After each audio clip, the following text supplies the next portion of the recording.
Greetings, everybody, and welcome back to Wildlife Wisdom. So far, I've been your host, Yeti. Without further ado, let's get into it. First in the week being Oricertopus afer, better known as the aardvark, the African ant bear, African anteater, or Cape anteater. It is a species of large burrowing mammal and the only living member of the genus Oricertopus, the family Oricertopidae, and the order Dentata. The aardvark is an Afrotherian, a clade that also includes elephants, manatees, tenrecs, and hyraxes. They are native throughout sub-Saharan Africa, where they inhabit savanna, scrubland, woodland, and temperate grasslands. These typically nocturnal and solitary animals spend their days resting inside of large, well-built burrows, emerging at night to search for food, including cucumbers and all manner of small invertebrates, particularly ants and termites, whose nests they tear into using their massive claws and proceed to eat by the thousands in a single sitting. Aardvarks themselves are preyed upon by lions, leopards, cheetahs, African wild dogs, spotted hyenas, and southern African rock pythons, reaching around 3.44 to 4.27 feet or 1.05 to 1.3 meters in body length, with an around 2.33 foot or zero point 0.71 meter long tail, standing up to 24 inches or 60 centimeters tall at the shoulder, and 130 to 180 pounds or 60 to 80 kilograms in weight. The aardvark is vaguely pig-like in appearance. Its body is stout with a prominent arched back and is sparsely covered with coarse hairs. The limbs are of moderate length, with the rear legs being longer than the forelegs. The front feet have lost the pollex, resulting in 4 toes, while the rear feet have all 5 toes. Each toe bears a large, robust nail, which is somewhat flattened and shovel-like, and appears to be intermediate between a claw and a hoof. They are typically pale yellowish gray in color and often stained reddish brown by the soil. The mating season occurs during the warmer months of the year, during which time aardvarks display and exhibit polygamous breeding behavior, attempting to mate with as many other aardvarks as they can. After a 7-month pregnancy, mother aardvarks give birth to a single young, which is called a cub. Said cubs typically wean by 3 months of age, but will remain with their mother for around a year. Under ideal conditions, an aardvark will reach sexual maturity around 2 years of age and may live upwards of 20. Next up is Corbicula fulminae, better known as the Asian clam, Asiatic clam, Asian gold clam, golden clam, prosperity clam, pygmy clam, and good luck clam, or freshwater gold clam. It is an entirely male species of clam native to freshwater environments of Eastern Asia, including Russia, Thailand, Cambodia, the Philippines, China, Taiwan, Korea, and Japan, as well as part of Eastern Africa. And thanks to accidental transportation in ship ballast, as well as intentional introduction as a food source, they have also become invasive throughout North America, South America, Europe, and New Zealand. Here they tend to inhabit lakes, rivers, and streams, where they prefer to burrow into the sediment. The Asian golden clam is an active suspension feeder of phytoplankton, detritus, and other organic material. They are eaten by a wide variety of predators, including reptiles, fish, crustaceans, birds, and mammals. Reaching 0.25 to 2 inches or 0.64 to 5.1 centimeters in diameter, the exterior of the shell ranges from yellow-green to light brown to nearly black, with thick concentric rings, while the interior is a white to light blue or light purple. Each valve on the shell possesses 3 cardinal teeth and anterior and posterior lateral teeth with a fine serration. The Asian golden clam, like many members of the genus Corbicola, are rather unique in the animal kingdom as they are considered to be an entirely male species. These males are technically hermaphroditic in that they produce both sperm and eggs. However, they reproduce through a method known as androgenesis, in which the eggs lack genetic material and thus all chromosomes are supplied by the sperm. Asian golden clams can broadcast spawn up to 570 mucoid larvae per day per individual, totaling more than 68,000 per year.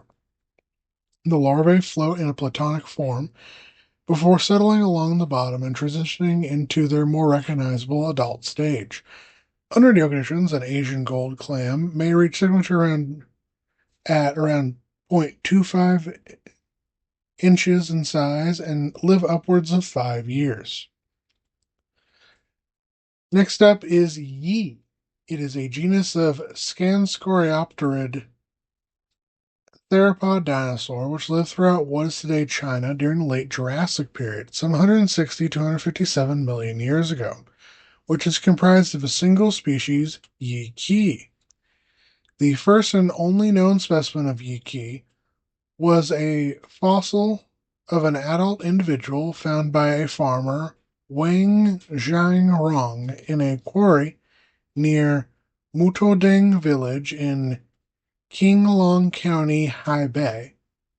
Wang sold the fossil to the Shandong Tianyou Museum of Nature in 2007, at which point Ding Zhaoqing, a technician at the museum, began further preparation of the fossil. Because many of the unique features and soft tissues of the specimen were uncovered by museum staff during preparation, rather than an amateur fossil seller before the purchase, scientists who studied it were confident that the specimen was authentic and unaltered, which was confirmed by a CAT scan. A scientific team comprised of Zhu Jing, Zhang Zhaoting, Corwin Sullivan, Wang Xiaolao, Ying Linda, Wang Yan, Zhang Yaoming, Jingma O'Connor, Xing Fuchen Zhang, and Pan Yao Hong formally named and described the specimen as Yi Qi. The generic name Yi means wing in Mandarin, and the specific name Qi means strange. Yi Qi is notable for having the shortest generic name of any dinosaur, containing only 2 letters.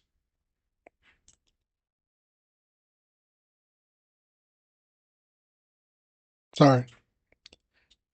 And its 4-letter binomial name, Yi Qi, is also the shortest possible under International Code for Zoological Nomenclature, and shares this distinction with the great evening bat, Aya Ayo. The holotype of Yi Qi is currently in the collections of the Shandong Taiyong Museum of Nature. The fossil was compressed and is visible on a stone plate and counterplate. It is largely articulated, including the skull, lower jaws, neck, and limb bones, but is lacking most of the backbone, pelvis, and tail. Reaching around 8 inches or 20 centimeters in length, 0.84 pounds or 380 grams in weight, with a 2-foot or 60-centimeter wingspan, Yi was a relatively small animal. Like other Scanscropterigids, the head was short and blunt snouted, with a down-turned lower jaw. Its few teeth were present only on the tips of the jaws, with 4 upper front teeth per side, being the largest and slightly forward-pointing, and the lower teeth being angled even more strongly forward. The only known specimen of Yi Qi preserved a heavy covering of feathers. Yi possessed an unusual elongated third finger that appears to have helped to support a membranous gliding plane made of skin. The planes of Yi Qi were also supported by a long bony strut attached to the wrists. This modified wrist bone and membranous-based plane is unique among all known dinosaurs, and would have enabled Yi to glide around on its bat-like wings. Oreochromis aurus, better known as the blue tilapia, Jordan St. Peter's fish, or blue croaker, is a species of tilapia, a fish in the family Cichlidae, which is native to northern and western Africa and the Middle East. and through introductions has also now been established elsewhere, including parts of Southeast Asia, Europe, and North and South America. Here, blue tilapia are primarily a fresh and brackish water fish that occurs in a wide range of habitats, including streams, rivers, lakes, and ponds. They are a highly social, typically herbivorous fish, which lives in large schools, often numbering in the dozens. They feed primarily upon plankton and other small organisms living in or on bottom detritus, reaching on average 4.75 to 7.75 inches or 12.07 to 19.87 centimeters in length and 5 to 6 pounds or 2.3 to 2.7 kilograms in weight, with exceptional individuals reaching up to 21 inches or 53 centimeters long and 10 pounds or 4.5 kilograms. Adult blue tilapia are typically blue-gray in color, which shades to white on the belly. The borders of the dorsal fin and caudal fins are red to pink, and a broken lateral line and the spiny dorsal fin is joined to the soft dorsal fin. The young are a nondescript gray with a black spot near the rear of the dorsal fin. Blue tilapia are mouth brooders, and spawning occurs when the water temperature exceeds 68 degrees Fahrenheit or 20 degrees Celsius. Males dig a large circular nest with their mouths in shallow water over a sandy bottom. The male swims out to a passing female and leads her to the nest where courtship occurs. The female lays between 160 to 1,600 eggs and immediately takes them into the mouth after the male fertilizes them, after which she swims off, possibly to mate with another male. The males continue to guard nests and may spawn again with another female. The eggs hatch in the female's mouth, the fry occasionally being released from her mouth to feed, but whenever threatened, they return to the female's mouth until they are about 3 weeks old. Under ideal conditions, a blue tilapia may live up to 10 years. Next up, we have Caiman laterostris, better known as the broad-snouted caiman. It is a crocodilian in the family Alligatoridae, which is found in eastern and central South America, including the Pantanal habitat of Bolivia, southeast Brazil, and Paraguay, as well as northern Argentina and Uruguay. Here they inhabit wetlands, floodplains, marshes, swamps, mangrove forests, streams, rivers, lakes, canals, and ponds. Broad-snouted caiman are somewhat unique amongst modern crocodilians for both their surprising cold tolerance and their namesake short but wide jaws, which are robustly built and well suited to crushing shells and armor. As such, broad-snouted caiman typically feed upon various crustaceans, mollusks, turtles, lizards, and armored fish, but are also known to occasionally feed upon insects, worms, amphibians, snakes, birds, small mammals, and various fruit. Reaching on average 6.6 to 8.2 feet or 2 to 2.5 meters in length and 51 to 143 pounds or 23 to 65 kilograms in weight, with exceptionally large individuals reaching upwards of 11 feet or 3.5 meters and 330 pounds or 150 kilograms. The broad-snouted caiman is the third largest member of the family Alligatoridae and the second largest species of caiman, behind the American alligator and black caiman, respectively.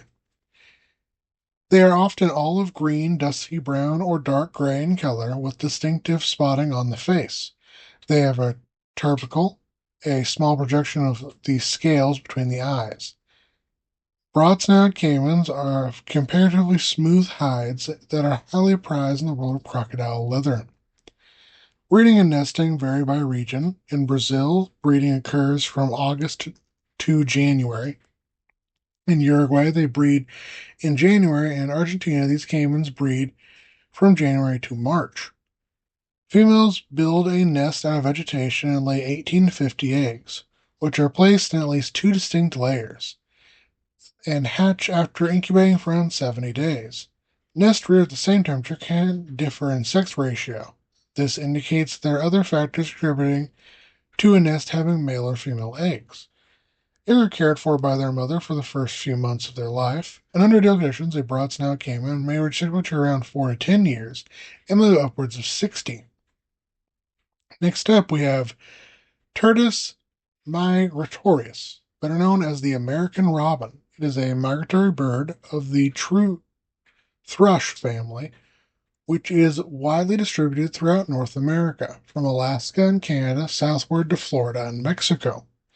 While robins occasionally overwinter in northern part of the United States and southern Canada, most migrate to winter south of Canada from Florida and the Gulf Coast to central Mexico, as well as along the Pacific coast. Most depart south by the end of August and begin to return north in February and March. They are generally diurnal birds which tend to inhabit forests, swamps, farmlands, grasslands, and urban areas. They are known to roost at night in large flocks in trees, whilst during the day they split into smaller groups or solo individuals to forage for food such as worms, slugs, insects, seeds, berries, and fruit.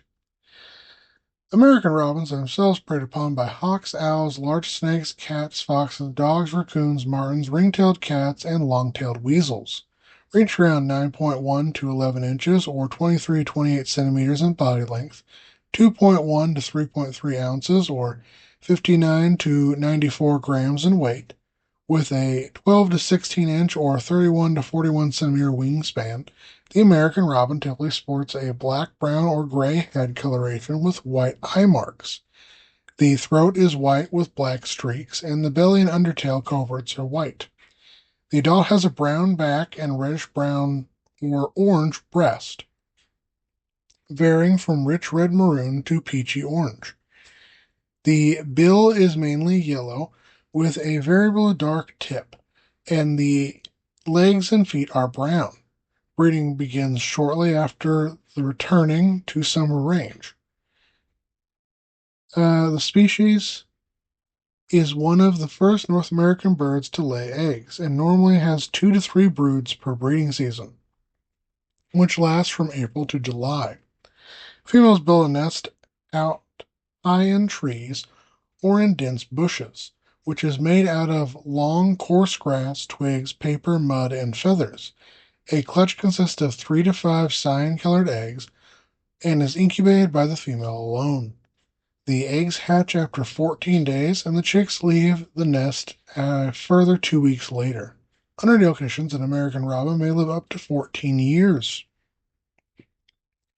And our final animal of the week will be Temnodontosaurus, an extinct genus of large ichthyosaur that lived in and around what is now Europe and South America during the Lower Jurassic period, some 201 to 175 million years ago.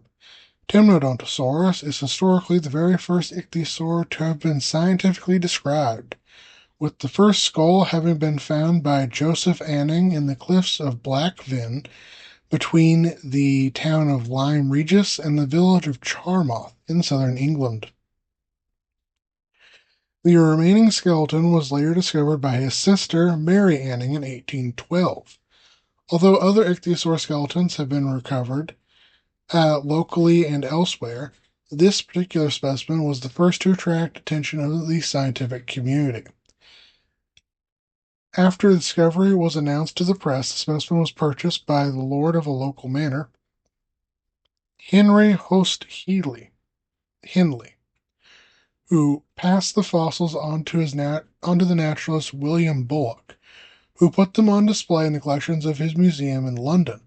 In 1819, Bullock's own collection was sold to the Natural History Museum of London, where the skull is still currently housed, although the postcranial remains have been since lost. The anatomy of the specimen was subsequently analyzed in a series of articles written by Sir Everard Home between 1814 and 1819, making it the very first ichthyosaur to have been scientifically described. Perplexed as to the real nature of the fossil, Home kept changing his mind about its classification, assigning it variously as a crocodile, fish, a relative of the platypus, and finally as an intermediate form between salamanders and lizards, which he dubbed Proteosaurus. In 1822, the specimen was assigned to the genus Ichthyosaurus by William Coney Barre, and more precisely to the species I. platyodon.